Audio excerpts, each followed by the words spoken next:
Já? Show. Gente da ESA, galera, boa prova amanhã.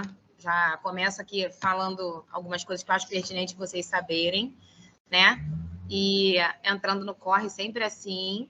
Hoje eu vou até fazer uma livezinha no Instagram também para ajudar o povo aí. Se vocês estiverem assistindo, entrem para a gente rever mais coisas, conversar e controlar essa ansiedade. Queria dizer que a gente fez a nossa parte, que vocês se dedicaram bastante, que não tem possibilidade de dar errado quando a gente entrega o melhor de nós, a não ser que a gente permita que a ansiedade e a instabilidade emocional nos domine. Eu tenho certeza que isso não vai ser o caso de vocês, tá? Deixa eu só rever algumas coisas que eu acho que pode vir como questão de prova.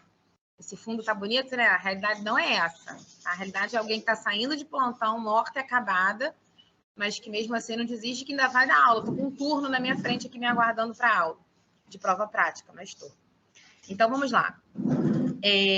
Fernando, o que você acha que vai cair? Escolha de apigar, para essa é uma coisa importante, queria relembrar vocês. Isso é básico de todo concurso público. A gente avalia 5 itens no primeiro e no quinto minuto, onde a gente vai ver tônus muscular, a frequência cardíaca, a irritabilidade reflexa, a respiração e a cor dessa criança. Quando as respostas são ausentes, né, a gente dá 0 ali. Quando está presente, mas é meia boca, tá ruim, a gente dá uma pontuação de 1.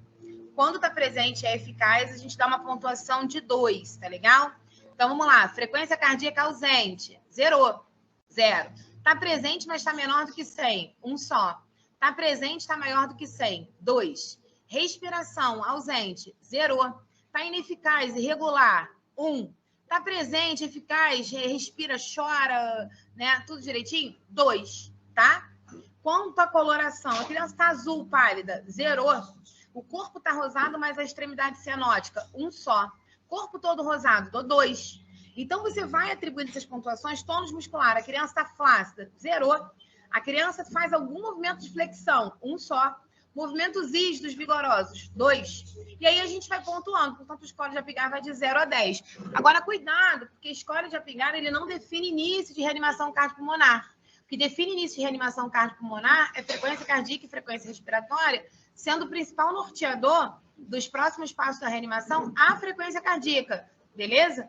A gente tem que estar de olho nisso aí. E é feito no primeiro e no quinto minuto. Quando no quinto minuto esse score de apigar está inferior a 7 ali, você tem que expandir para 4 avaliações de 5 em 5 minutos até silêncio, até o 20º minuto.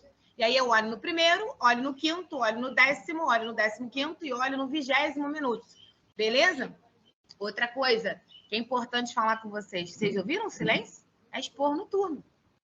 É assim. Aí vocês já vão se adaptando ao ambiente, né? Você não pode falar junto. Vamos lá. Essa hora da manhã, Coca-Cola, para ficar acordado. Não deixa a Amanda Moreira saber disso, não.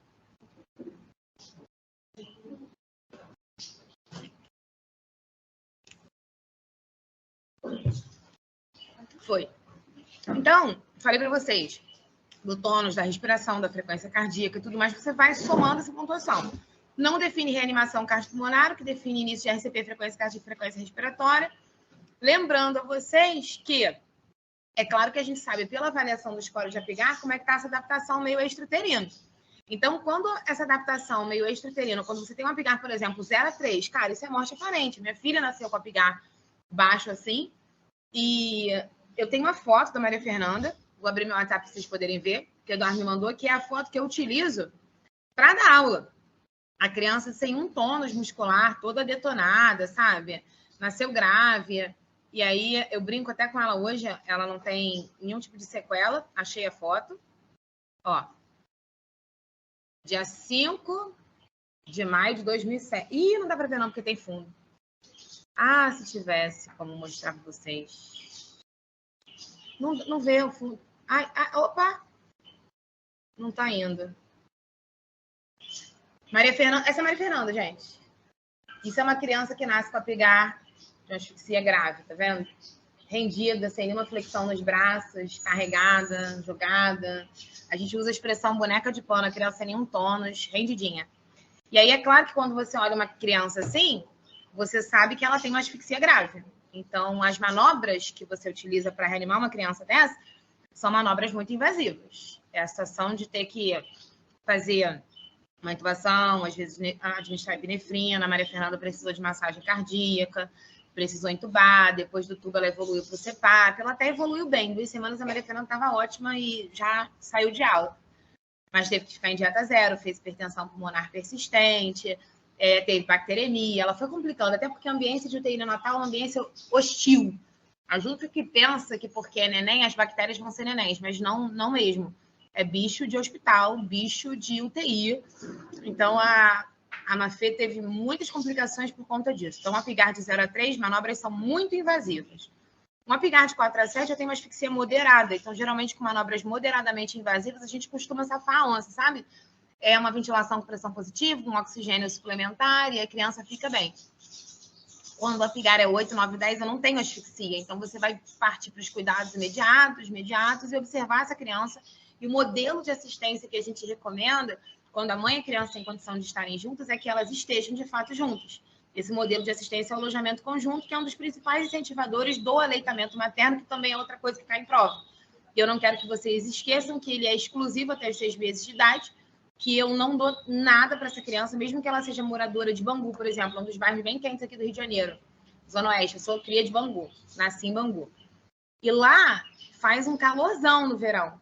E aí a gente pensa assim, tem que dar água para a criança. Não, se ela tem menos de 6 meses e ela é amamentada, em caráter de exclusividade, o leite materno ele tem praticamente 88% de água, né? Se fosse uma prova da Marinha, eu ia falar, isso cai. Tem que saber a composição do leite materno. É o perfil de questão de prova da banca da Marinha. Não é esse perfil na banca da aeronáutica, não é esse perfil na banca da ESA. Mas quase 88% praticamente do leite materno é água. Então, a primeira porção que essa criança recebe de leite anterior, ele é rico em substâncias hidrossolúveis, vitaminas, sais minerais, e supra demanda a necessidade dessa criança. Entre o leite anterior e posterior, eu tenho micelas de caseína, eu tenho cálcio, eu tenho fósforo, isso ajuda a flocar o leite, ajuda no processo de digestão. E aí, logo depois, no leite posterior, você tem uma concentração maior de calorias, de lipídios e gordura, que é o leite responsável por gerar essa sensação de saciedade nessa criança. Lembrando a vocês também que o aleitamento materno exclusivo, ele pode ser direto da mama ou ordenhado dela. Se a criança só recebe leite materno, não perde o caráter de exclusividade. E ainda que ela tenha, por exemplo, um quadro de diarreia, diarreia e vômito é o binômio que mais leva para o quadro de desidratação, que termina se constituindo uma emergência obstétrica. A gente tem que tratar rápido por causa do risco de hipovolemia. Se engana quem pensa que choque hipovolêmico é só por perda sanguínea. Não é. É por perda de líquido para o terceiro espaço, é por desidratação. Em pediatria, a gente tem esse quadro de desidratação sendo uma condição grave, sabe? Acontecendo muito rapidamente, a evolução é muito rápida. Então, a gente tem que estar atento para repor. Então, às vezes, além do aleitamento materno, quando a criança tem esse quadro de diarreia, é incentivado que seja aumentado o aleitamento materno e, além disso, pode ser prescrito, costuma ser, terapia de reidratação oral, ou solução de reidratação oral. Aí a gente tem os soros, Pedialite da vida, tem um monte de marcas diferentes para a gente poder repor volume para essa criança. E aí a gente vai fazendo essa reposição e o aleitamento materno não perde o caráter de exclusividade, ok? Você pode fazer vitaminoterapia, é muito comum o pediatra prescrever Protovit, complexo B, vitamina C, isso não ferro, né, acefato ferroso, isso não tira o caráter de exclusividade, assim como a terapia de reidratação oral não tira. Aí eu tenho o aleitamento materno misto ou parcial, onde gente, silêncio, eu me desconcentro, vocês sabem que eu tenho déficit de atenção, se ficar um zum, eu vou desconcentrar. Eu tô com a ESA. Vocês gostariam que eles fizessem isso com vocês, na PPE? Não. Então, por favor. Vamos lá. Continuando. Aí... Só um minutinho, tá? Eu já vou concentrar já. Aleitamento materno exclusivo, aleitamento materno predominante. O leite materno predomina, mas eu dou outros tipos de líquido. Começa a entrar que não prescrição médica, tá? Que não Pedialite, que não solução de reidratação oral, que não outros tipos de líquido. Tipo, por exemplo, você entrou com água de coco, entrou com suco de laranja-lima, você está fazendo aleitamento materno predominante. O leite materno predomina, é o principal alimento, mas você está dando outro tipo de líquido.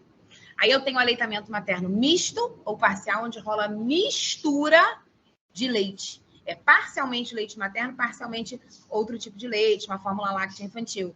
É quando você dá o leite ordenhado da mama, ou dá o leite diretamente da mama, mas você faz NAN, Nestogeno, Enfamil, Aptamil, e aí você mistura o leite, você fez aleitamento materno misto ou parcial.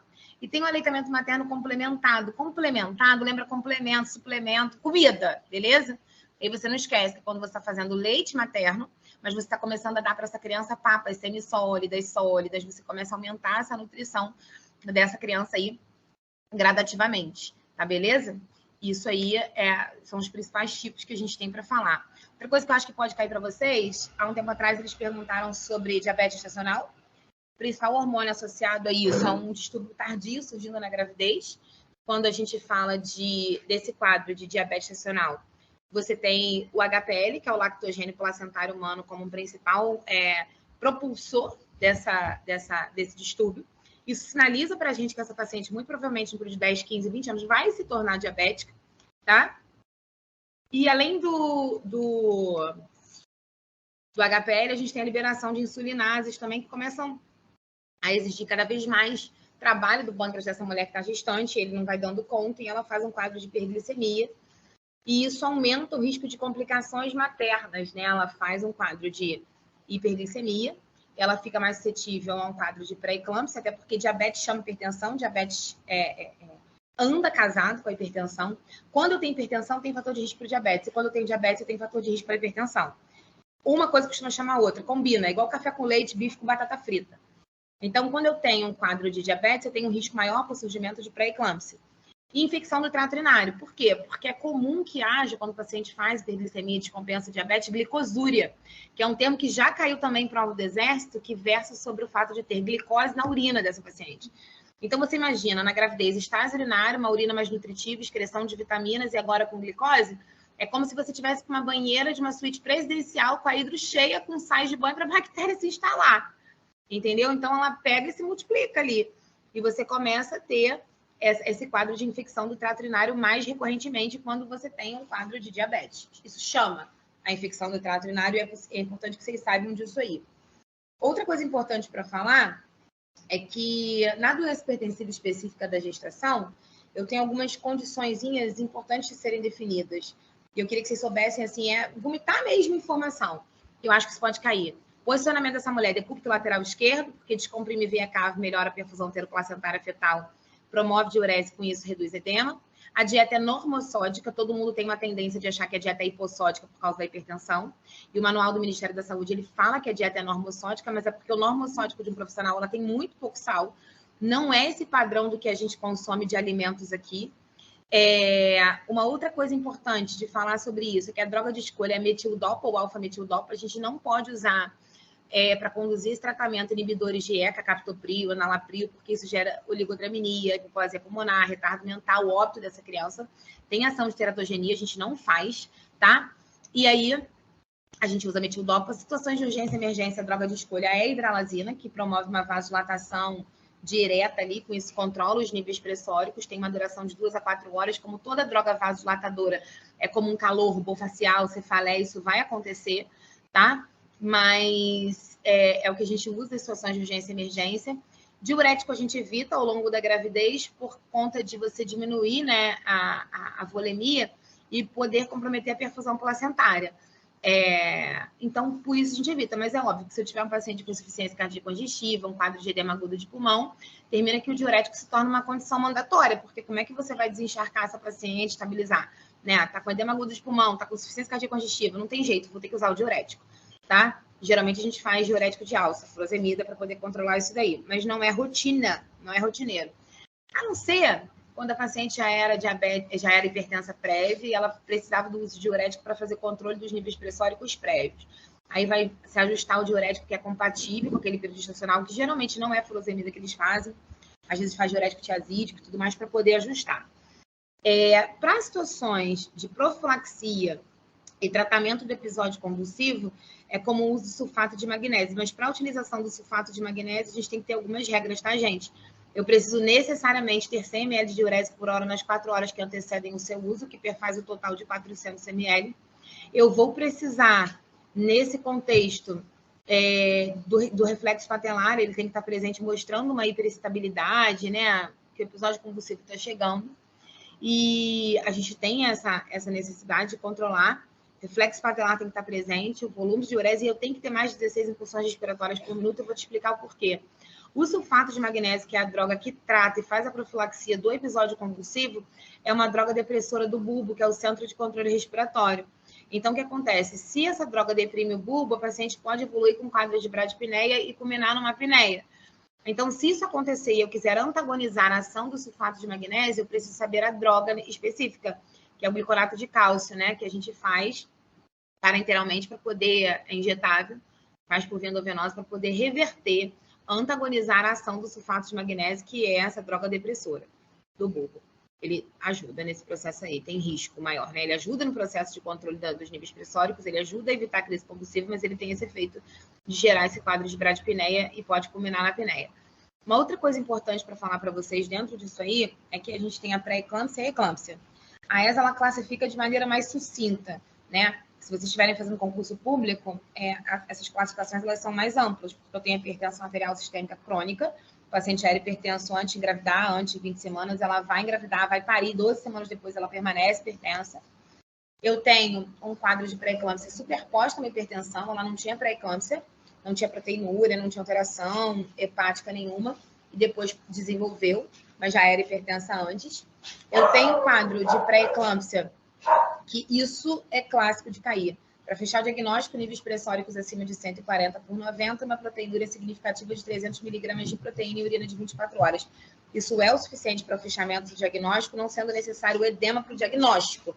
Agora, o edema, ele integra a tríade da DEG. É comum aparecer hipertensão, proteinúria e edema, tá? Mas ele não é necessário mais para fechamento de diagnóstico clínico.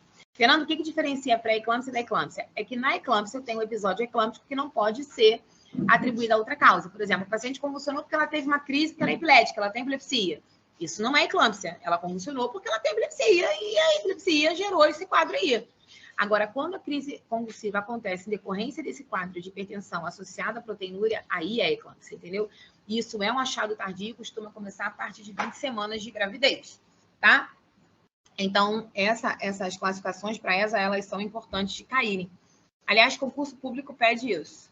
Não esqueça que doença trofoblástica gestacional, a forma clássica dela, mais conhecida, é a mole datiforme completa. Você tem vesículas e dátides com conteúdo claro, uma hemorragia indolor, um útero em sanfona. Quando o útero aumenta, né, porque as vesículas multiplicam, se replicam ali dentro, ele cresce e a altura de fundo uterino é maior do que seria esperado para aquela idade gestacional. Aí você tem uma hemorragia indolor, o sinal clássico da patologia é você eliminar essas vesículas, a hemorragia tem uma característica muito parecida a um suco de ameixa, e quando você elimina isso, o útero dá uma encolhida. Então, por isso que se aparecer na tua prova útero em sanfona, não tem nem muito o que pensar, já pode ir para a mole datiforme doença trofoblástica, porque é isso. Não, cresce, reduz, à medida que você vai tendo sangramento. Então, isso é uma coisa importante da gente saber. O tratamento é referenciar para um centro de tratamento especializado, porque você vai ter que proceder ao esvaziamento da cavidade uterina, preferencialmente por AMIU, que é a aspiração manual intrauterina, e ela vai ter que acompanhar durante um ano ali gonadotrofina coriônica humana, radiografia de tórax mensal, porque existe a forma maligna da doença, que é chamada de neoplasia trofoblástica gestacional, que pode evoluir com coroadenoma, destruz ou com corocarcinoma. Então, a gente tem que acompanhar, porque pode, inclusive, ter a forma metastática, pode ter que fazer quimioterapia, a gente precisa acompanhar. Outra situação importante da gente falar, ainda no contexto de mola, é que os níveis de gonadotrofina coriônica humana, eles ascendem estratosfericamente. Então, é muito comum que a paciente desenvolva um quadro de náusea acentuada por conta disso, porque você ativa o centro de controle de náusea e vômito, que fica no hipotálamo também. E uma outra coisa importante de mencionar é que esse quadro de hipertensão, proteinúria, quando acontece precocemente, em fases muito iniciais dessa gestação, minha suspeita não é de pré-eclâmpsia, minha suspeita é de mola, tá? A gente precisa saber isso daí. Não esqueça também que hiperêmese gravide, que eu tenho episódios eméticos, né? Hiperêmese, muito vômito, gravídico na gravidez. Não é aquele quadro de náusea, de enjoo matutino, não. São vômitos incoercíveis, repetitivos, que colocam sob risco, né, o equilíbrio hidroeletrolítico dessa mulher, as condições de saudáveis, de um ambiente saudável para que o feto cresça, desenvolva ali dentro, que pode desencadear a desidratação, que pode gerar uma hipovolemia, se ele não for bem conduzido, onde a gente considera a possibilidade de dieta zero, a gente tem que fazer drogas antieméticas, tem muitas opções de drogas, metoclopramida, bromoprida, casos mais refratários, mais difíceis, a gente pode utilizar piridoxina, clorpromazina, são drogas que ajudam no controle desse quadro de náusea e vai ajudar nesse processo. E a gente considera a possibilidade de uma dieta zero, até que essa paciente consiga passar 24, 48 horas sem vomitar. que quando a gente inicia uma dieta oral líquida de prova, onde a gente dá um volume baixinho, de hora e meia, hora em hora, para poder ver se ela está tolerando. Conforme vai aumentando a tolerância, a gente vai subindo o volume e a gente vai evoluindo na dieta. Mas você sempre vai estar orientando o consumo de bebidas que não sejam gaseificadas, a não ingesta de alimentos condimentados, industrializados, que sejam difíceis de serem digeridos. A gente vai ficar atento a isso. É meio que uma dieta branda, tá? Para poder evoluir bem essa paciente aí. Dentro dessas patologias aí, outra que eu acho que pode vir na provinha de vocês, deixa eu ver. Anemia, cuidado, tá? Porque existe anemia fisiológica da gestação. Não significa que seja um quadro patológico por causa da hemodiluição gestacional. Então, a gente espera que o volume plasmático aumente, que esse sangue dê uma diluída, tá legal? E isso não necessariamente significa algo que seja o quê? Patológico. Da mesma maneira que você aumenta primeiro o volume plasmático, gradativamente você vai aumentando a massa eritrocitária. Isso vai subir, depois vai evoluindo. Então, uma hemoglobina que esteja inferior a 8 tem que referenciar, porque eu tenho que descobrir se essa mulher está sangrando, se ela está com uma anemia proliferativa, o que está rolando ali. De 8 a 11 é feita a suplementação de ferro, 200 miligramas dia. Você faz 2 comprimidos de 40 de manhã, no café, 2 no almoço e 1 no jantar. E a gente vai observando o tratamento. Se ele subir, os níveis estiver subindo, a gente mantém o tratamento até que atinja os níveis desejáveis. Se não estiver subindo e estiver estacionado, ou pior, estiver decrescido, aí tem que referenciar, porque a gente tem que descobrir se ela não está sangrando. Quando tem uma hemoglobina superior a 11, a gente não tem anemia, tá legal? A gente não tem um quadro que seja considerado anemia. Aí tem que acompanhar. Deixa eu te explicar uma outra coisa também que eu acho importante vocês saberem. Não esqueçam que a vitamina K é administrada quando essa criança nasce para evitar distúrbios hemorrágicos, ok? Desse recém-nascido. É feita por via intramuscular, em vasto lateral da coxa esquerda. Geralmente, o Ministério da Saúde ele não fala que a vacina da hepatite B, que protege contra o vírus da hepatite B, tem que ser na coxa direita. Ele só diz que tem que ser em sítio diferente do local de administração da vitamina K. Então, para a gente meio que não confundir, a gente meio que padronizou a vitamina K na coxa esquerda e aí só sobra mesmo a direita para fazer a vacina que protege contra o vírus da hepatite B. Não esqueçam também sobre credeização, que a gente faz para fazer profilaxia de oftalmia purulenta, de conjuntivite nessa criança. O livro da ESA ele ainda fala no nitrato de prata 1%, embora hoje em dia a gente recomende a eritromicina ou tetraciclina, só que a eritromicina e tetraciclina são caros, então em substituição a isso a gente tem utilizado a povidona 2,5%, que é mais eficaz do que o nitrato de prata 1%, porque ela cobre bem infecção por clamídia trachomatis, que o nitrato de prata não cobre, além de todos os outros micro-organismos, Neisseria gonorreae, herpes, um monte, né? E com a vantagem de não gerar oftalmia química, e é tão barato quanto o nitrato de prata 1%. E não é nem um pouco caro, como é eritromicina e tetraciclina, ok? Não esqueçam também que durante cuidados de fototerapia, a gente precisa fazer proteção ocular e o corpo da criança tem que estar exposto. A gente só tira a proteção ocular e tira da ação da luz nos momentos de aleitamento materno. Todo o restante do tempo ela passa recebendo luz, porque a luz ela faz uma ação muito parecida com de uma enzima hepática, que vai fazer a transformação de bilirrubina indireta em direta, né, para poder você liberar, excretando através da diurese, da evacuação. Então, a gente precisa. Não esqueçam que quando eu falo de icterícia, existe a fisiológica e a patológica. A icterícia, quando começa rápido demais, a evolução dela é cefalopodálica, ou cefalocaudal, a gente divide em zonas de crânio. Zona 1 pega a cabeça e pescoço, zona 2 vem até o umbigo, zona 3 até a raiz da coxa, zona 4 braço e perna, zona 5 palma de mão e planta de pé. Então, quando você vê uma icterícia evoluindo nas primeiras 24 e 36 horas, a gente já fica ligada que está dando merda ali. Pode ser que tenha uma imunização materna, DRH, e anticorpos estejam destruindo hemácias do feto, pode ser um quadro de infecção, obstrução biliar, alguma alteração que merece investigação. Agora, a icterícia que surge mais tardiamente, com 48 a 72 horas, nada mais é do que substituição de hemácia do feto, que era muito grande, ocupava muito espaço, tinha menos quantidade, por hemácia do neonato, que são menorzinhas, porém eu vou ter mais quantidade. E aí, geralmente, esses quadros, quando está tudo tranquilo, os níveis de bilirrubina estão controlados, a gente, com exposição à luz do sol, banho de sol, a criança vai para casa e fica tudo bem. Eu só tenho que avaliar direitinho, porque Se for um quadro de icterícia patológica, impregnar bilirrubina indireta dos gânglios basais do cérebro, eu tenho uma condição conhecida como kernícteros, ou encefalopatia bilirrubínica. E isso é uma condição grave porque a criança alterna um período de hipotonia, né? A sucção débil, depois vem uma espasticidade, ela faz um obstótonozinho, e a gente depois, no final da primeira semana de vida, lá para o 5º, 7º dia, a gente vê melhora dessa espasticidade, a gente pensa que tudo vai ficar bem, e aí com 2 a 3 vezes a criança evolui com sinais clássicos de paralisia cerebral.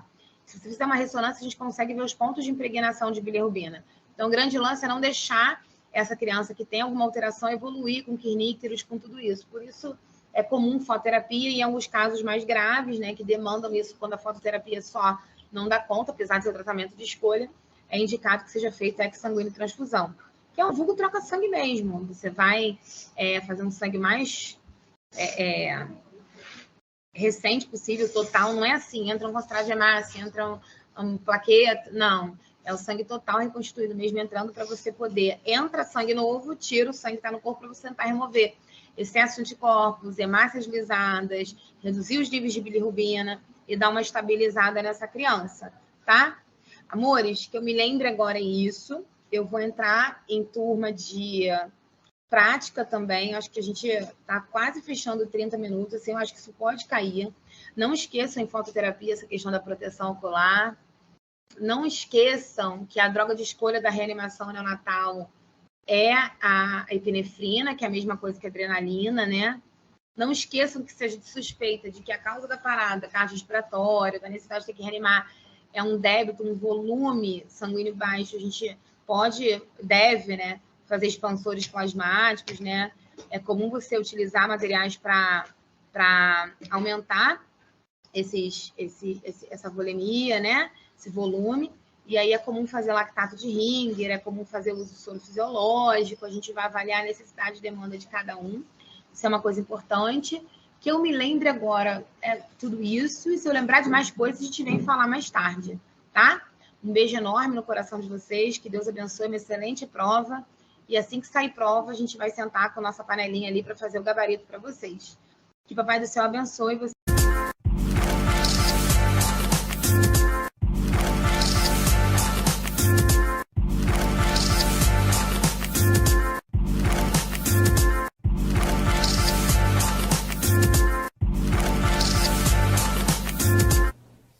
Olá, pessoal! Tudo bem com vocês?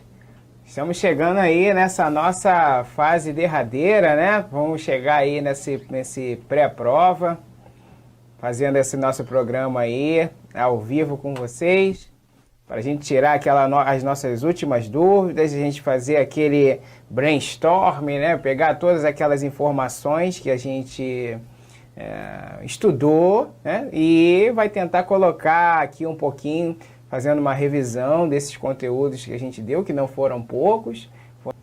Só um instantinho. Vamos passar. Ó, sobre o sistema cardiovascular, pega essa questão aí. Bom, um técnico de enfermagem está examinando o tórax, expondo o osso externo, o hemitórax esquerdo. Ele tem aqui o quinto espaço intercostal, na linha médio-clavicular. Ele está colocando o estetoscópio sobre o ápice cardíaco e ausculta. Ele está perguntando que tipo de pulso a gente está se referindo. Olha só, se você está verificando o pulso sobre o coração, bom, se está sobre o coração, aqui já tem a nossa chave, né? Sobre o ápice cardíaco, né? Se a gente está falando do ápice cardíaco, adivinha qual é a resposta? A gente está falando do pulso apical, beleza? Então é que linha hemiclavicular, ao nível do quinto espaço intercostal, é onde fica a ponta do coração. Foi? Lembrou? Segue o baile, hein? Então aqui lembrando da sua ausculta cardíaca, eu estou falando especificamente dessa região aqui que é o foco mitral, beleza? E também onde você consegue perceber aí os batimentos cardíacos. Bom, lembrando ainda que na parte do exame cardiovascular, a gente ainda tem exames laboratoriais, gráficos, imagenológicos. Os laboratoriais são mais importantes para você aqui, pensando na questão do infarto, né? Na questão do infarto, os mais importantes e específicos, troponina T e CKMB. No caso da referência do Brunner, não esquecer. Se for referência aí do manual do técnico, lembrar da desidrogenase lática e lembrar também da CPK, que é a creatinofosfoquinase, lembrar também da TGO, a transaminase glutâmico oxalocética, e da TGP, transaminase glutâmico pirúvica, que são enzimas produzidas no fígado que são liberadas sobre a fase aguda, tá? Então, a gente tem a CKMB, as especificações dela, né? Quando que ela se eleva. A mesma coisa para a desidrogenase lática. Isso são uma coisas que você... É só para te lembrar disso, mas você pode consultar isso nas aulas. A mioglobina, eu tenho que te lembrar aqui o que é mais importante da mioglobina, que é o primeiro marcador a aumentar após a lesão miocárdica, mas ele é pouco específico, tá? Lembra disso. Bom, a troponina aqui a gente gasta um pouco mais de tempo, porque ela é a mais específica, né? 2 isotipos, I e T, e a gente tem aqui o aumento de 3 a 6 horas, mas o mais importante, ó, permanece elevado por 3 semanas. Em função disso, esse cara tem que ficar internado por 12 horas esperando o aumento para você poder confirmar que houve efetivamente um infarto. É claro que para confirmar a ocorrência do infarto você não usa só a troponina, né? Tem os dados clínicos, tem as alterações eletrocardiográficas e o aumento das enzimas, porque a troponina não se eleva somente no infarto, tem outras condições também. Foi? Segue o baile. Então, considerando aí os exames laboratoriais e cardíacos, os exames mais específicos de morte, necrose cardíaca, são especificamente, ora, visto o que a gente falou agora, só sobra o quê? A troponina e CK, tá? São exames mais importantes aí para você conseguir fazer essa investigação, tá? Bom, 2 exames gráficos, o eletrocardiograma, ressaltar aqui a presença das ondas, a onda P, o complexo QRS, que representa a atividade sobre os ventrículos, a onda T, que representa o relaxamento dos ventrículos. Basicamente, quando você tem um infarto agudo do miocárdio, você tem alterações nesse segmento aqui, né? No segmento ST que vai estar alterado, tá? Então, essas principais patologias que afetam o sistema cardiovascular, a gente tem os distúrbios vasculares, os distúrbios de condução e distúrbios estruturais. Bom, distúrbios vasculares, você entende aí a aterosclerose, e essa aterosclerose que caminha com esses sinais de obstrução, você tem um quadro de angina de peito, e a evolução da angina de peito para um quadro de infarto agudo do miocárdio. Distúrbios estruturais, o que é? Distúrbios que estão relacionados à parte de inflamação, ou estão associados à parte de infecção, tá? Ou até mesmo que você tenha alteração do parênquima, do tecido, que seriam as miocardiopatias, né? A gente estudou essas doenças, que são as três lâminas ou folhetos que envolvem o coração. Distúrbios estruturais, lembrando a miocardiopatia, né? Miocardiopatia hipertrófica, miocardiopatia dilatada, foram as 2 doenças que a gente estudou, tá? Distúrbios de condução é alguma coisa que a gente não estuda muito, mas basicamente seriam aí as nossas arritmias, bradiarritmias ou taquiarritmias, beleza? Bom, segue o baile de distúrbios vasculares coronarianos. Lembrar da aterosclerose. O que é a aterosclerose? Acúmulo anormal de lipídios ou substâncias gordurosas no revestimento da parede dos vasos arteriais. Pelo amor de Deus, não vai esquecer o que é isso. Mas só para ratificar isso, vamos ver isso nas questões. Arteriosclerose com R, é uma doença manifestada pela perda da elasticidade e endurecimento da parede vascular.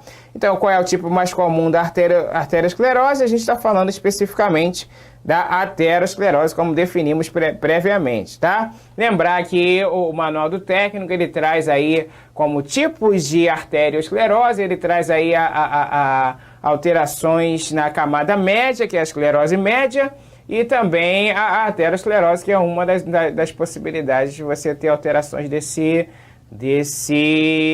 dessa artéria, tá? E aí, como é que estamos aí? Estão entendendo tudo? Tem alguma dúvida? Bota aí no comentário que eu quero ver sua dúvida, quero interagir com você, tá?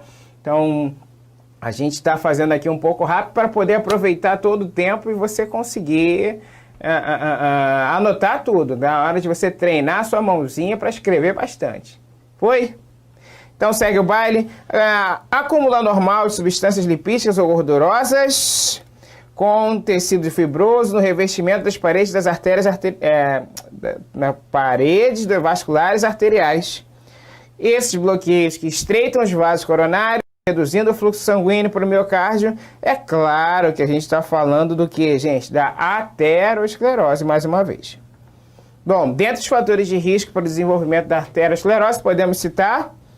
Bom, aqui a gente está falando daqueles fatores de risco, e lembrando que existem fatores de risco que são modificáveis e não modificáveis para a doença cardiovascular. Bom, dentro de fatores modificáveis, o que você tem?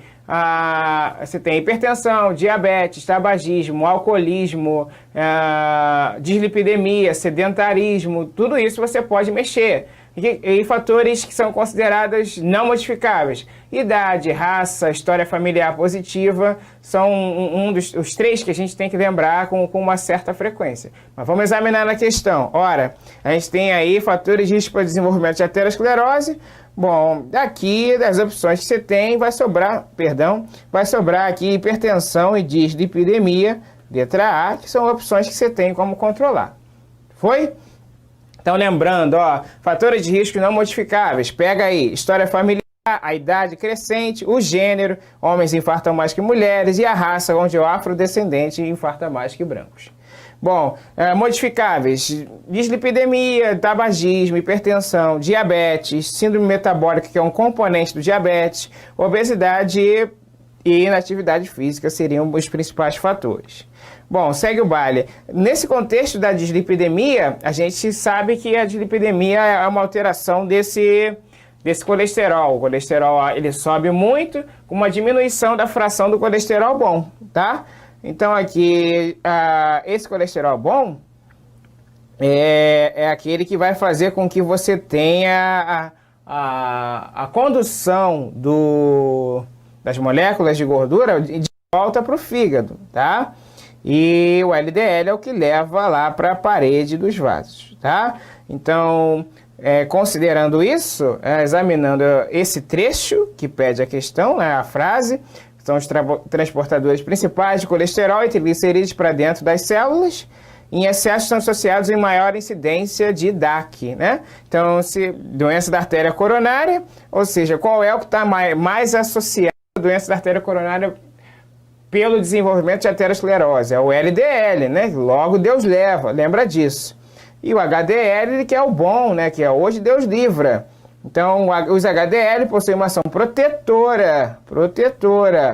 Transportam o colesterol para longe do tecido e devolve para o fígado. Dessa forma, só poderia ser letra C, LDL e HDL. Segue o baile. Fatores de risco da doença da artéria coronária. Correlacione. Em seguida, assinar a alternativa correta. Não modificáveis e modificáveis. Seria um fator de risco que é não modificável, né? Hiperlipidemia, você tem como modificar. Tabagismo também, só parar de fumar. Aumento da idade, você não tem como modificar. E diabetes, você tem como manter o controle. Então, você tem 1, 2, 2, 1, 2. Daí, letra B. Perfeito? Qual dos fatores abaixo é considerado um risco para a doença arterial coronária não modificável? Mais uma vez, uma questãozinha sobre fatores de risco. Aqui a gente tem história familiar, não é modificável. Viu que a gente bateu bastante nessa questão como possível para a prova, né? Marcar a incorreta aqui. A incorreta...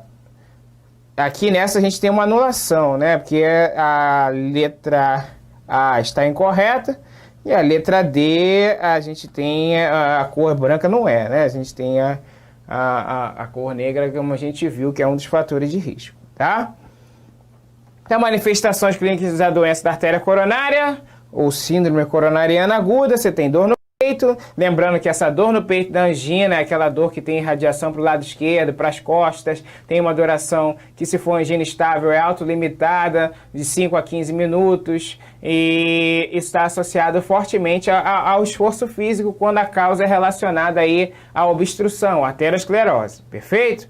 Então, náusea, vômito, fraqueza, falta de ar, mas a apresentação clínica varia muito de indivíduos. Lembrar dos coronarianos silenciosos, mulher, idosos, geralmente não tem essa clínica, tá? Então, a classificação segundo o Brunner, lembrar aqui que você pode ter angina, que ela pode ser estável ou instável. Estável é que melhora com repouso ou uso de nitroglicerina, atenção com isso. Instável é aquela que é chamada de pré-infarto. Não melhora com o uso de repouso nem com o uso de nitroglicerina, tá?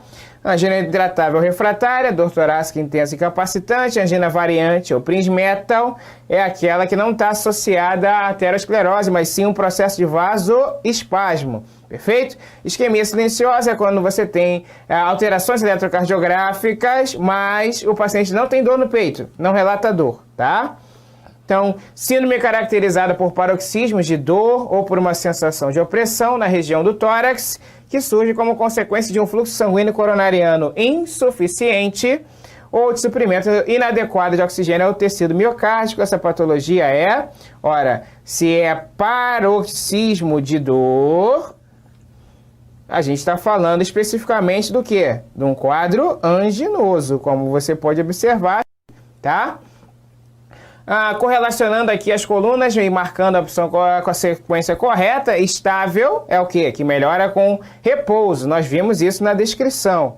Então aqui, dentro das opções, se você for observar, dor previsível, consistente, que ocorre ao esforço, mas que alivia com repouso. Essa angina é estável. Angina estável também era chamada de pré-infarto. Então você tem aqui angina instável.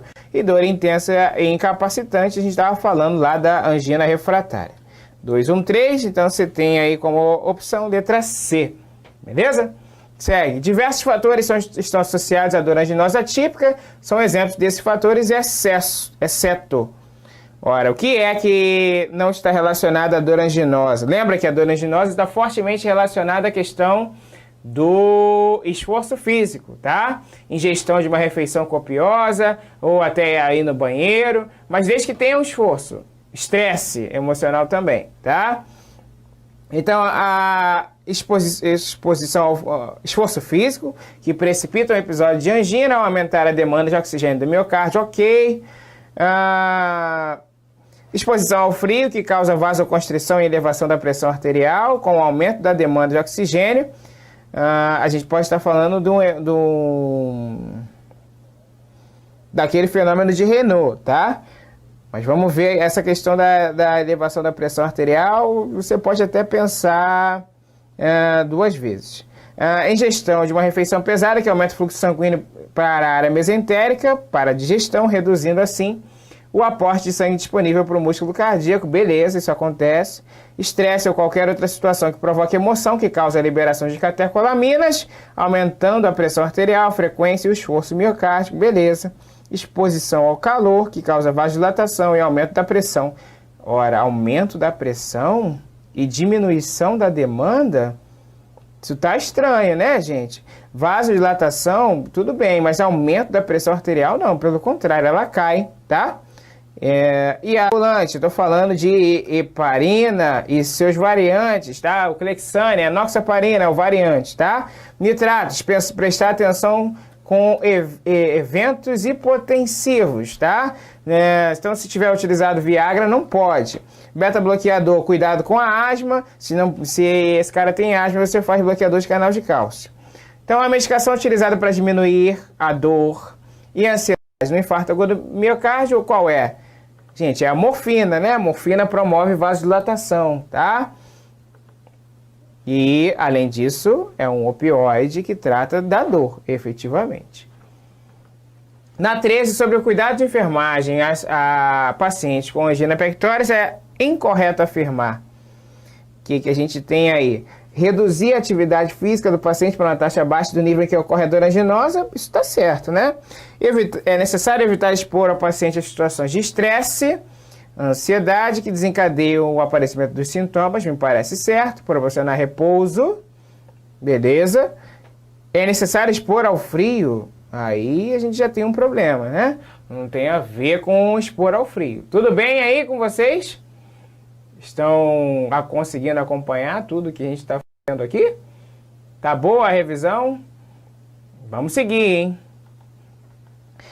Infarto, a gente já está falando da destruição, né? Necrose. Então, se é necrose, a gente vai ter um processo de liberação daquelas enzimas cardíacas. Ou seja, essas enzimas elas se tornam positivas na corrente sanguínea. A angina pode, posteriormente, provocar, se não tratada, o infarto, né? Vamos lembrar que aqui você tem uma oclusão por mais de um certo tempo e aí a ausência dessa reperfusão da artéria coronária vai induzir a uma morte muscular, tá? Então é uma dor torácica com aqueles mesmos ingredientes da angina, mas ela dura mais de 30 minutos, tá? Outros exemplos aí, pele fria, pálida, outros sinais e sintomas, falta de ar, indigestão, frequência cardíaca e respiratória aumentadas. O tratamento é o mesmo, Monab, mas com acréscimo do trombolítico, que tem que ser feito idealmente aí, o mais próximo possível do evento. E o tratamento pode ser cirúrgico, são as intervenções coronarianas percutâneas de emergência, que eu estou falando da angioplastia, tá? Bom, o infarto é a oclusão de uma artéria coronária que leva à privação de oxigênio, isquemia miocárdica, eventual necrose. A alternativa que não consta sinais e sintomas dessa grave patologia é a dor que é aliviada apenas com repouso. A gente não tem, né? Isso é chamado de angina estável. Aqui, no infarto, não. No infarto, essa dor não vai melhorar com repouso. Sobre o infarto, é incorreto dizer. O que nós temos aqui? Sexo masculino com idade maior que 40 anos. Ela, ao contrário da angina, ela começa espontaneamente. A dor em garra do infarto somente é aliviada com nitroglicerina. Não, né? Não é aliviada com nitroglicerina, nós vimos isso. Os pacientes que não apresentam sintomatologia clínica de infarto são denominados, eu falei lá atrás, são os coronarianos silenciosos, tá? Então, a gente tem aqui evidências de infarto na questão do eletrocardiograma, onde a gente já tinha falado que pode alterar o segmento ST. A classificação do infarto pode ser angina instável, infarto agudo com elevação do segmento ST e infarto agudo do miocárdio sem elevação do segmento ST. Bom, outro capítulo, a gente está falando aqui não de distúrbio vascular, mas sim de distúrbio estrutural. Seria a questão da insuficiência cardíaca. Insuficiência cardíaca faz com que o coração seja um órgão que não seja competente para empurrar esse sangue para fora, né? Para fora que eu falo para os grandes vasos, a aorta e a pulmonar. Então, algumas causas para isso: hipertensão, arteriosclerose, o próprio infarto, a miocardite, a endocardite, a insuficiência aórtica, a hipervolemia e a insuficiência renal. A insuficiência renal leva a hipervolemia, tá? Então, o que a gente tem aí na insuficiência cardíaca? Uma diminuição de contratilidade, ou seja, uma diminuição da capacidade ventricular de contrair. Isso diminui o resto do débito cardíaco, vai faltar sangue, fluxo sanguíneo para os rins. Isso também vai provocar uma retenção hídrica, porque você precisa filtrar mais plasma para produzir mais urina. Mas você acaba retendo esse volume sobre a ação do ADH, tá? A retenção de volume aumenta a pressão no átrio esquerdo, isso gera uma congestão vascular para trás, engarrafa, né? O sangue vai ficar preso lá no pulmão. É só você lembrar, ou se não lembra, dá uma checada lá naquela aulinha de insuficiência cardíaca que a gente mostrou, aquela fisiopatologia bonitinha, tá? Bom, aí manifestações clínicas da IC, vamos lembrar aqui que a IC ela pode ser esquerda ou direita. Se é esquerda, ela vai ter o predomínio de manifestações respiratórias, tosse, edema agudo de pulmão, dispneia, paroxística noturna, que faz você acordar com falta de ar, e sinais de baixo débito, né? Sinais de baixo débito, ou sintomas de baixo débito, a gente está falando aí de tonteira, diplopia, perda súbita da consciência, que é síncope. Isso define aí a IC esquerda. Se é IC direita, eu estou pensando aí de alterações que afetam a parte vascular, né? Então, você vai ter a turgência de jugular, vai ter edema de membros inferiores, ascite, hepatomegalia, seriam manifestações da IC direita, tá? Juntou as duas, você tem uma insuficiência cardíaca congestiva. Foi? Então, o tratamento da IC é modificações de estilo de vida, né, adaptando ali a capacidade que ele tem, oxigênio suplementar, restrição de sódio na dieta para não ter a questão da hipervolemia, evitar consumo excessivo de líquido, no mesmo sentido, evitar a hipervolemia que sobrecarrega o coração, álcool e tabagismo, não sei se você sabe, mas o álcool ele pode provocar inflamação no miocárdio, miocardiopatia alcoólica, redução do peso, é importante, e exercício regular. Medicações, inibidores da ECA, enzimas de conversão da angiotensina, captopril, beta-bloqueadores, diuréticos, para perder volume, e digitálicos, que eu chamo a atenção mais dos digitálicos que são importantes, tá? Então, na ICC é correto afirmar o que nós temos aí. Na IC direita, há um aumento da pressão na pulmonar, resulta no extravasamento de líquidos para dentro do alvéolo. Não, é na esquerda, né? Perdão, peraí. Deixa eu botar a caneta. É na esquerda, né? Edema, já até apareceu a resposta. Edema de membros inferiores é tipo de ICC esquerda? Não, que é a direita. Na ICC direita, o aumento da ingestão de líquidos é fundamental para melhorar o débito cardíaco. Nada disso. A gente falou que a gente tem que restringir, tá? Na IC esquerda, sim, você tem congestão pulmonar e você pode ter como consequência um edema agudo de pulmão. Então, atenção para a digoxina. Na digoxina, eu tenho que verificar o risco de você ter efeitos colaterais graves, que é a questão aí da intoxicação digitálica, onde você tem náusea, vômito, pode ter diarreia, mas principalmente você tem alteração aí na condução cardíaca, né? Das células especializadas de condução, você pode ter como consequência uma bradiarritmia, perfeito? Então, se a frequência cardíaca tiver menor do que 60, você não pode fazer essa medicação. Lembrando que digoxina é um cardiotônico, é para aumentar a força de contração, é um glicosídeo cardíaco, beleza? Isso é o mais importante para você lembrar. Então aí, intoxicação digitálica, anorexia, náusea, vômito, fadiga, alteração do ritmo cardíaco, alterações no eletrocardiogramas, tá? Parar de usar a medicação, tem um antídoto que é o Digibind. Sobre hipertensão, o que você tem que lembrar? Hipertensão primária, hipertensão secundária, são coisas importantes, né? A hipertensão primária, você não, a maioria das vezes, você não tem uma causa explicável. A secundária, você tem problemas aí associados à parte endócrina ou ainda associado à questão de doenças renais ou ainda se você tem problemas associados à parte medicamentosa. Lembrar das lesões de órgão-alvo, frequentemente a hipertensão ela lesiona coração, rins, olhos e cérebro. Então você está vendo aqui a doença cardíaca hipertensiva é uma complicação, o AVC é outra complicação, a doença renal crônica é uma falência renal que vai precisar de diálise, é uma outra complicação. A retinopatia também. Chama atenção, então, para esses 4 órgãos-alvos: coração, olhos, rins e cérebro. Foi? A hipertensão arterial sistêmica continua sendo um importante problema para a saúde pública. Merece destaque no planejamento. Vamos direto. O diagnóstico precoce da hipertensão a partir da aferição da pressão arterial constitui uma importante parte do processo da assistência ao usuário de hipertenso, considerando as condições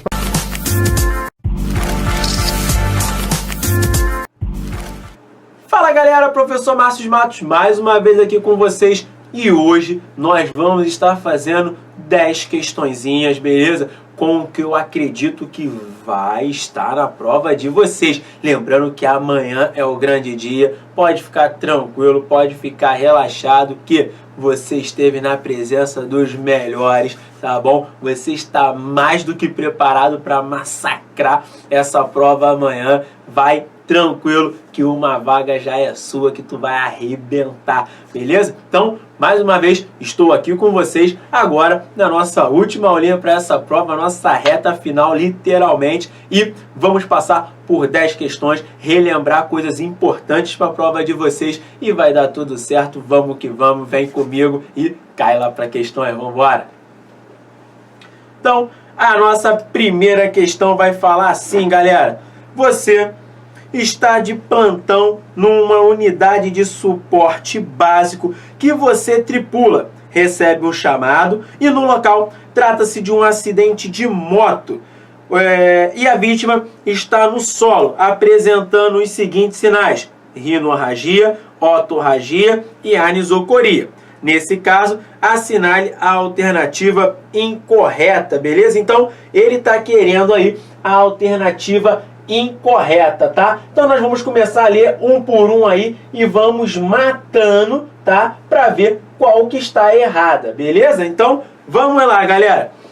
Trata-se de um TCE, um trauma crânioencefálico. Opa, rinorragia, otorragia, pupila anisocórica. A princípio essa aqui tá certa. Próximo, rinorragia é a presença de sangue pelo nariz. Perfeito, essa daí eu tenho certeza. As pupilas estão com diâmetro normal nos dois olhos. Não sei.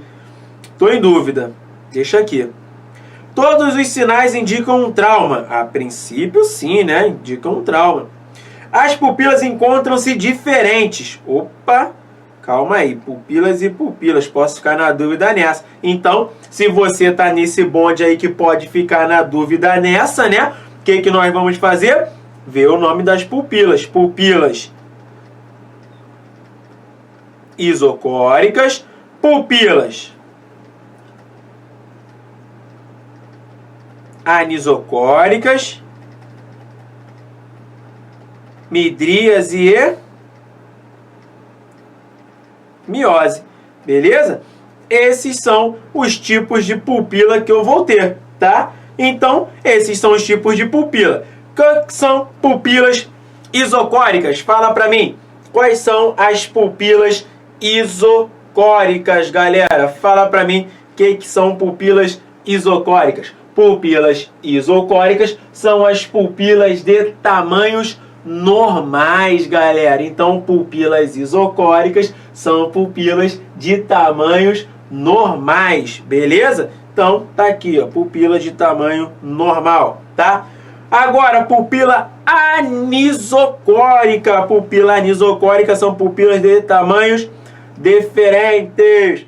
Pupilas de tamanhos diferentes, beleza?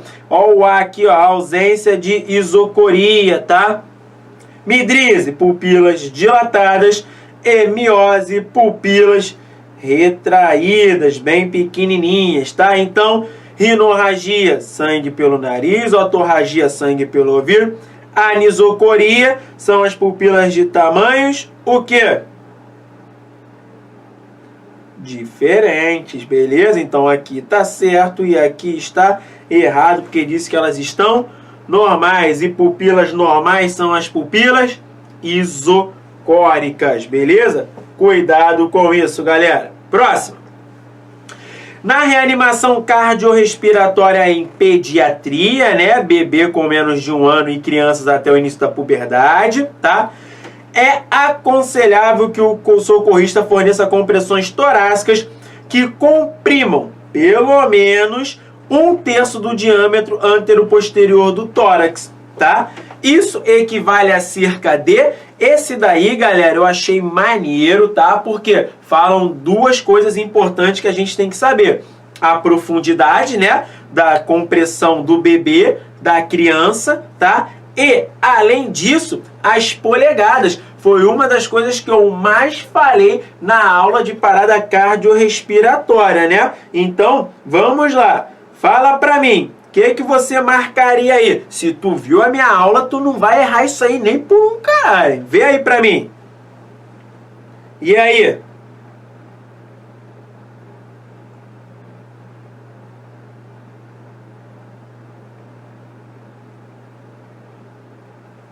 E aí, foi?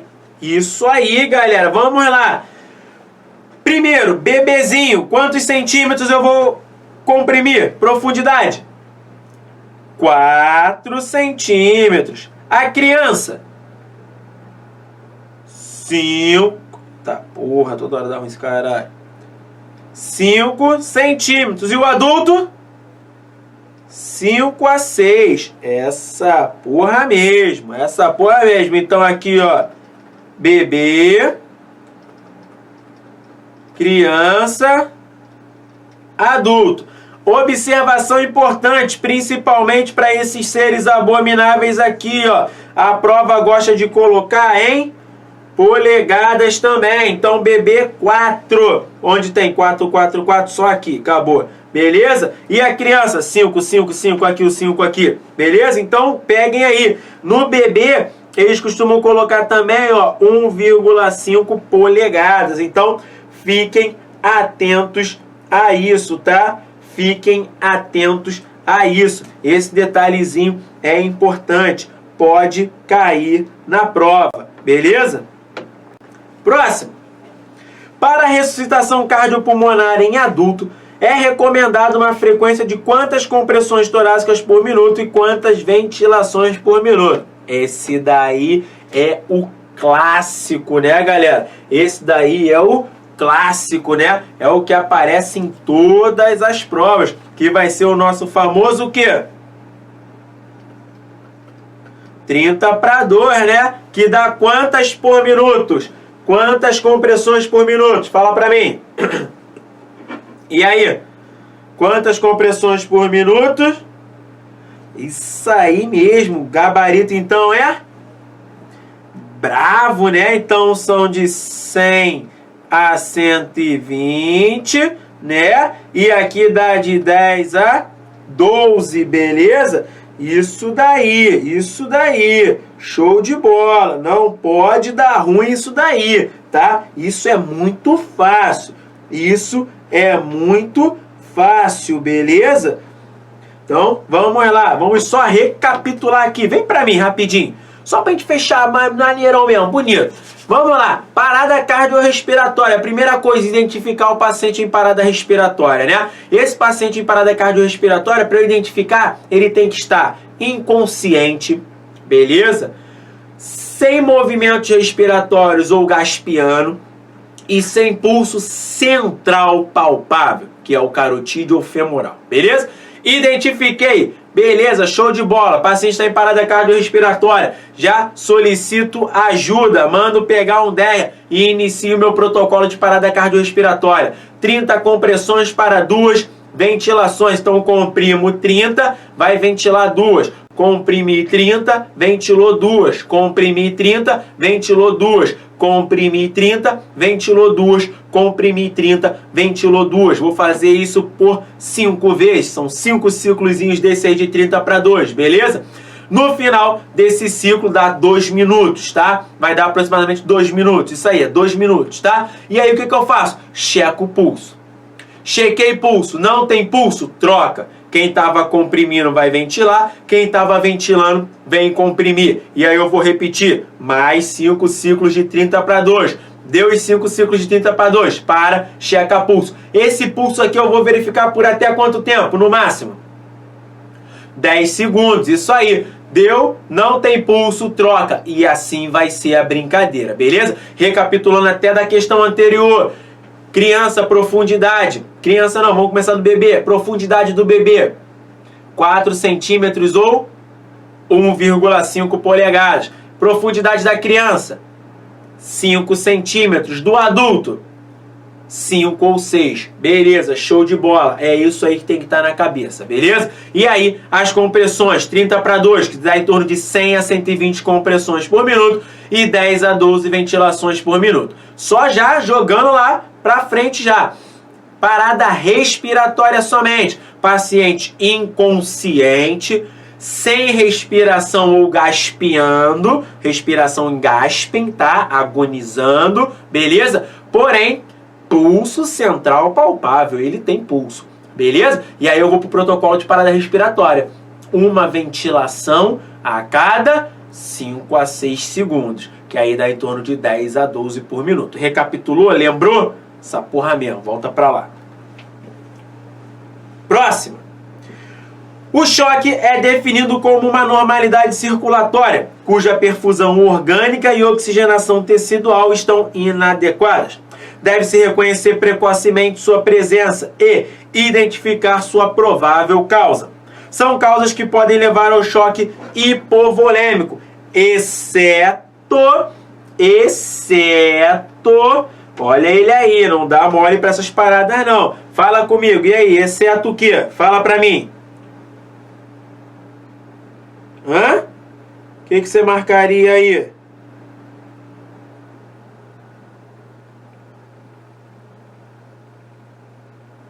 Tô aqui, fala pra mim.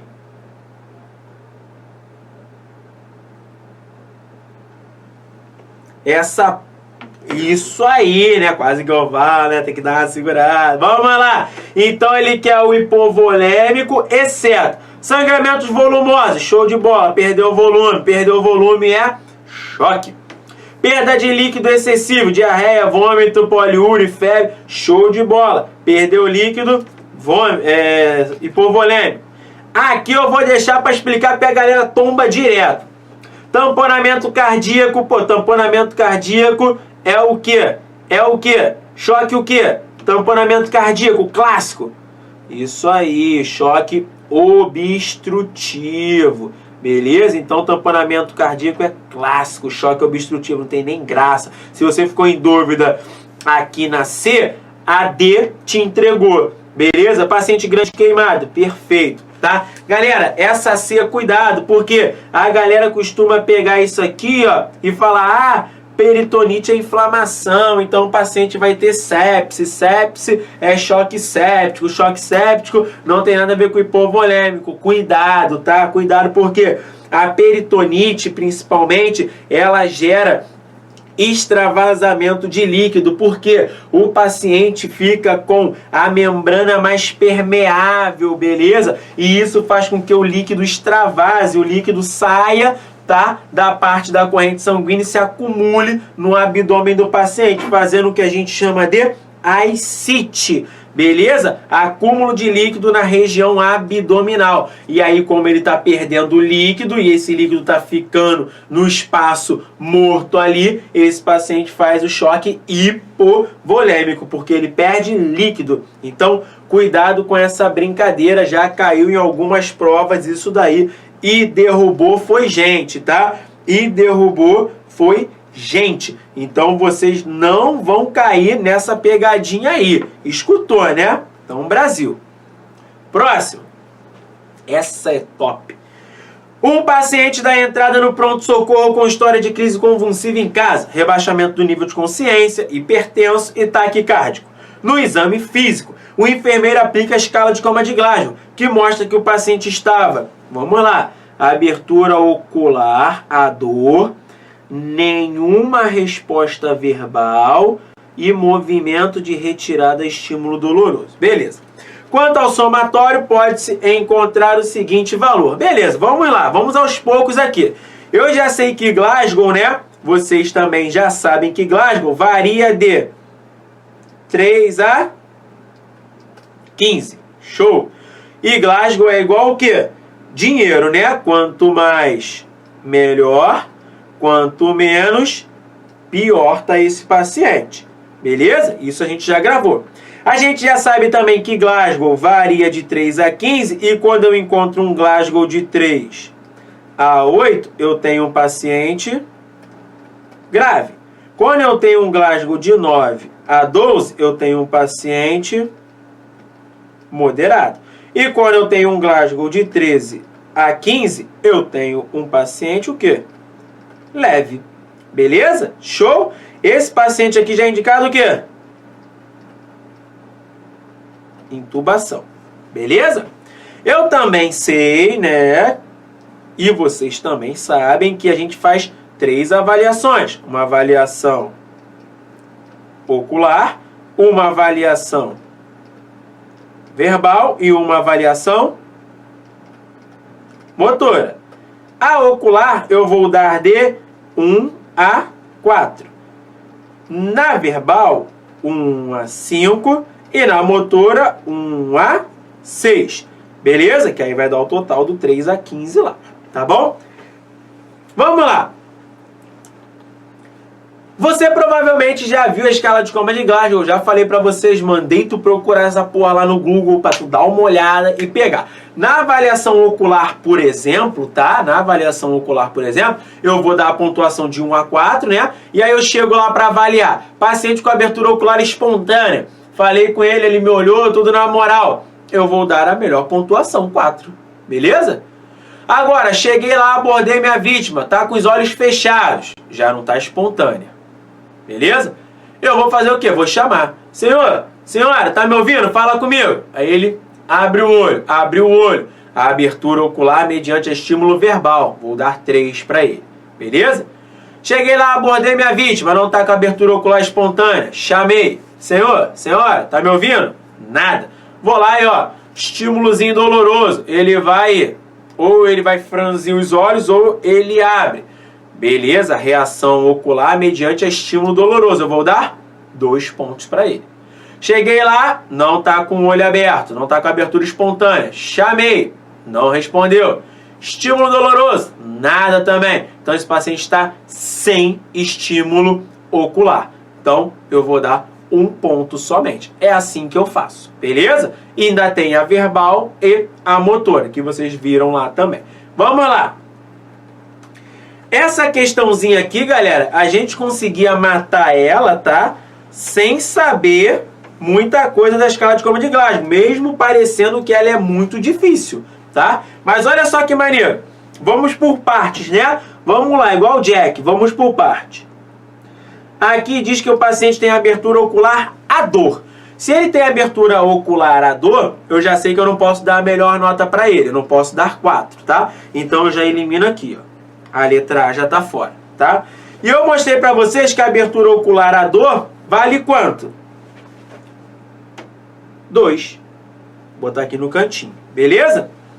Vamos para a próxima avaliação. Esse paciente, ele não tem nenhuma resposta verbal. Se ele não tem nenhuma resposta verbal, a prova já te ajudou, né? Nenhuma resposta verbal, porque ele não está fazendo nada. Eu vou ter que dar a pior nota para ele.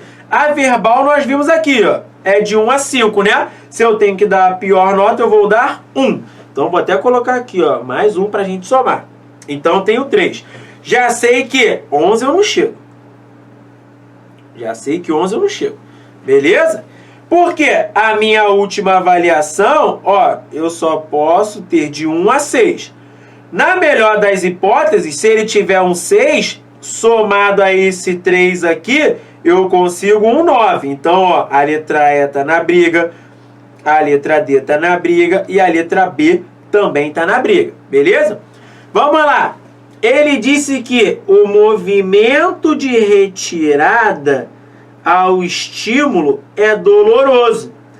Então, se eu sei que ele tem movimento de retirada a estímulo doloroso, eu já não posso dar a melhor nota, porque senão ele estaria com as movimentações espontâneas.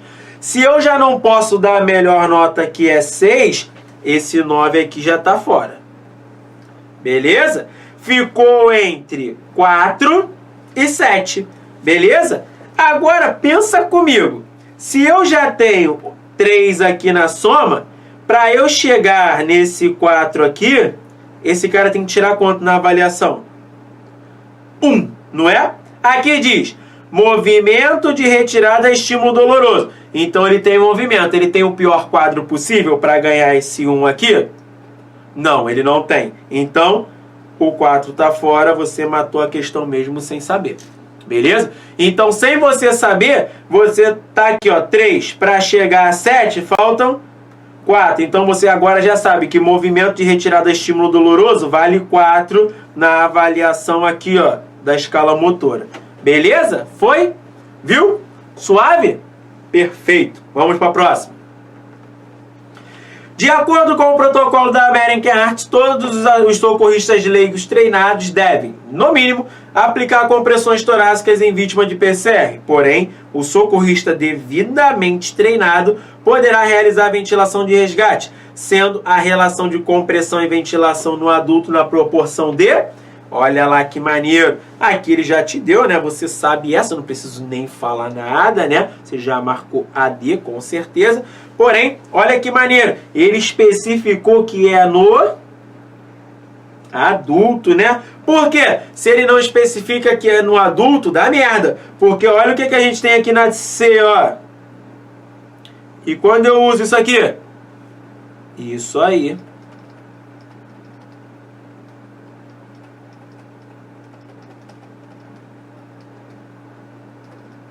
Bebê com 2 socorristas ou mais. Show de bola. Mas ele especificou aqui e deu certo, né?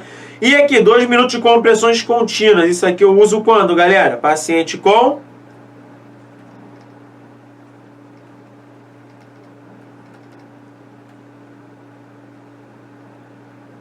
paciente com via aérea avançada. Beleza? Show? Brasil? Partiu! Em relação à gravidade, utiliza-se a escala de alguma coisa para se avaliar uma pessoa com traumatismo crânioencefálico.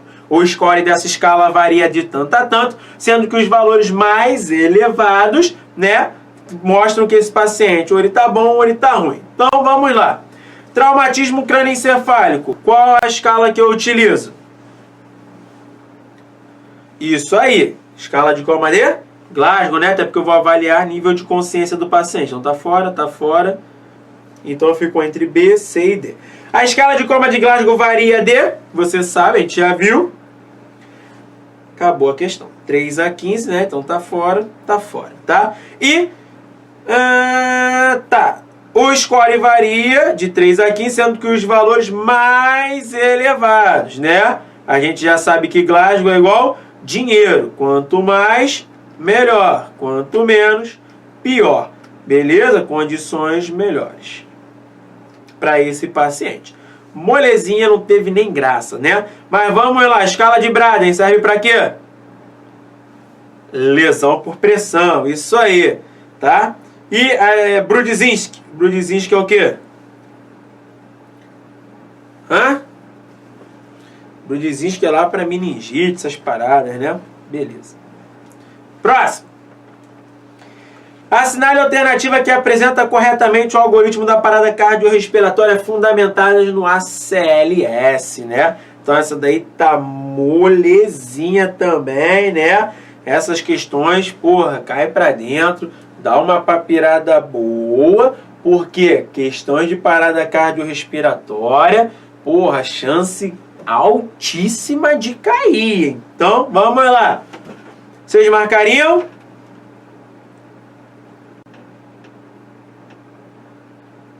Isso aí, delta, né, galera? Aqui tem umas pegadinhas boas, né? 30 compressões e 2 ventilações, tá bonita, né? 30 compressões e 2 ventilações também tá bonita aqui, né? Só que uma diz que é ritmo até 100 compressões. Não é assim, é de 100 a 120, né? Aqui diz 15 compressões e 2 ventilações, ritmo até 100, já caiu, né? Compressões por minuto em adultos com 2 socorristas ou mais. Aí aqui, se a gente bota bebê, né? Até poderia dar uma confundida, mas botou adulto, acabou a graça também, né? Então a gente tem que ter essa observação, esses cuidadozinhos aí, beleza? Nesses detalhes que eles podem colocar como pegadinha, beleza? Essa é a maneira. Choque é um estado de perfusão e de oxigenação inadequada aos tecidos. Essa síndrome se caracteriza por desequilíbrio entre a oferta e a demanda por oxigênio tecidual e a consequência das alterações provocadas pela hipoperfusão é o desenvolvimento da falência orgânica. O choque hemorrágico é aquele que decorre da perda sanguínea aguda por meio de hemorragias internas e externas. A incidência de choque hemorrágico é elevada em todos os continentes, sendo que a maioria dos choques hemorrágicos é decorrente de traumas. Cerca de 40% dos pacientes traumatizados chegam ao atendimento médico com quadro de choque por perda sanguínea, para a redução da morbimortalidade que acompanha o trauma e está na dependência de um diagnóstico precoce e de uma rápida correção da hipoperfusão. Sobre a conduta inicial a ser adotada, é correto afirmar que... Então, o que a gente tem que fazer como conduta inicial no paciente de choque, tá? Então, tá lá. Assegurar a ventilação, oxigenação adequadas e verificar os sinais vitais e a graduação de perda volêmica. Assegurar a ventilação, oxigenação adequada e verificação dos sinais vitais. Assegurar primeiramente acesso calibroso e reposição volêmica. Assegurar a ventilação, oxigenação adequada, assim como acesso venoso calibroso e reposição volêmica. E assegurar a ventilação, graduação da perda volêmica e acesso venoso calibroso, né? Então, essa daí a galera pode ficar com a dúvida, pode ficar confundindo, né? Bem pensativo, mas vamos lá, vamos por partes. Vamos pensar, né, galera? Paciente chocado, né? Paciente chocou, mas ele é um paciente de trauma, né? Então eu chego, primeira coisa que eu vou fazer, né? Só você fechar os olhos e imaginar. Chegou, cena segura, abordei minha vítima, checo se essa vítima está consciente ou inconsciente. Beleza? Chequei se ela está consciente ou inconsciente. Eu vou verificar se ela respira e se ela tem pulso. Ela tendo isso, né? Eu parto para minha avaliação primária, a qual eu já vou observar o quê? Se esse paciente tem o letra A. Letra A é o quê? Via aérea, né? A via aérea pérvia com uma boa ventilação. Então, vamos lá. Assegurar a ventilação tá maneira, assegurar a ventilação tá maneira, assegurar o acesso venoso calibroso. Não vou assegurar de cara, né? Primeiro eu tenho que ver se a vítima respira, se ela tem uma via aérea pérvia, senão não adianta nada. Eu dou volume e a pessoa está entrando em insuficiência respiratória. Meu próximo passo, né? Se ela tem uma boa ventilação, automaticamente ela tem que ter uma oxigenação adequada, né? Então, aqui, assegurar a ventilação, graduação de perda volêmica. Vamos lá, pensa comigo. Graduação de perda volêmica. Cheguei lá. Meu paciente está caído com o abdômen distendido pra caramba e chocado. Quanto de sangue tem dentro do abdômen daquele paciente? Para ele estar chocado. Responde para mim. Quanto de sangue tem naquele abdômen ali para o paciente estar chocado? Não sei. Não tem como eu quantificar. Por isso que graduar a perda volêmica está errado. Como é que eu vou graduar quanto tem dentro da barriga do paciente? Só se eu furar com a faca e ficar contando quanto vai sair. Porra, aí eu vou e mato o paciente. Entendeu? Então, quando eu falo da graduação da perda volêmica, eu já posso tirar a letra A, porque tem ela aqui.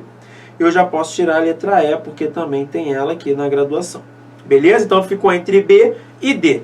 E aí tem lá, assegurar a ventilação, as duas, oxigenação adequada, as duas, verificação dos sinais vitais. Os sinais vitais, galera, a gente verifica, né, lá na minha avaliação secundária, não é na minha avaliação primária, tá? Então aqui, vou assegurar a ventilação, oxigenação adequadas. Então, permeabilidade das vias aéreas, que é o A, boa ventilação, que é o B, né? Boa ventilação, oxigenação. E o C é a circulação com controle de hemorragia. Na circulação que eu vejo que o paciente está chocado. E aí eu vou intervir.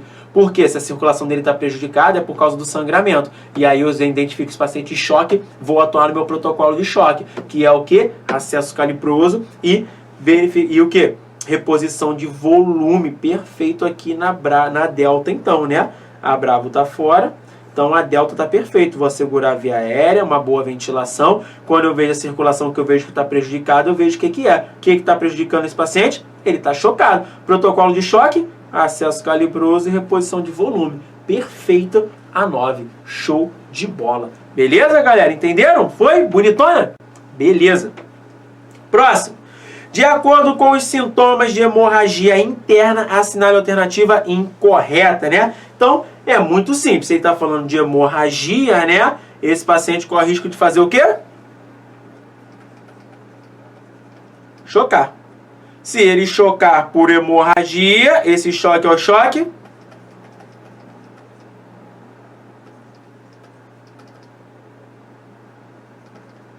hipovolêmico. E aí ele quer o quê? Assinale a alternativa incorreta. Ele que é incorreto. Sintomas clássicos do choque: pele fria, úmida, pegajosa, taquicardia e hipotensão. Sintomas clássicos do choque, né? Então, vamos lá. Pele fria, úmida, pegajosa, taquicardia e hipotensão. Porém, você já sabe, porque eu falei pra caralho essa porra, que eu tenho um choque que é diferente. Qual é esse choque? Isso aí, choque neurogênico. Que ele se apresenta como? Pele quente, seca e bradicardia. Essa porra mesmo. Então, vamos lá. No choque hipovolêmico, é o clássico, pele fria, úmida, pegajosa, taquicardia e hipotensão. Letra A, pulsação acelerada, que é a taquicardia, tá certo? Pele quente, opa, acabou que é o neurogênico, teve nem graça. Mucosa da boca e dos olhos esbranquiçados, sim, pô, perda volêmica. Extremidades arroxeadas e pouca irrigação, sim, pô, fase compensatória, reduz sangue das extremidades, vai priorizar órgãos nobres. Pele fria e pegajosa, também perfeito, não teve graça. Se tu teve aula comigo, tu sabe que as questões de emergência não tem graça, não tem graça, vem pra mim. Então, galera, beleza? Essa daí foi aquela revisãozinha básica ali, aquele resumozinho básico, tá? Porra, sei que vocês estão prontos, vocês pegaram a emergência, amassaram a emergência, assim como todas as outras matérias, tá? Tenho certeza que a gente viu tudo que deve cair nessa prova aí, beleza? Podem ficar tranquilos, irem, não sei, tem que ver com o Marcelo, depois vem com o Marcelo. Podem ir tranquilo, tá? Para a prova, de boa, sem estresse. Vocês estudaram e se capacitaram muito bem, com uma equipe muito boa, tá? Então é isso, boa prova para vocês amanhã, vão lá, arrebentem, não esqueçam os bisus de emergência, podem começar a rir à vontade quando ver as questões de emergência. Vocês vão ver que vão estar ridículas, vão ter dado para vocês as questões de emergência. Podem rir, se cair midrias e lembra, caralho, deu merda. Então, vai curtindo a prova lá que vocês vão ver que vai ser show de bola. Beleza, galera? Então, tô indo. Boa prova para vocês. Tamo junto. Qualquer dúvida pode me chamar. Valeu, galera. Fui. Partiu.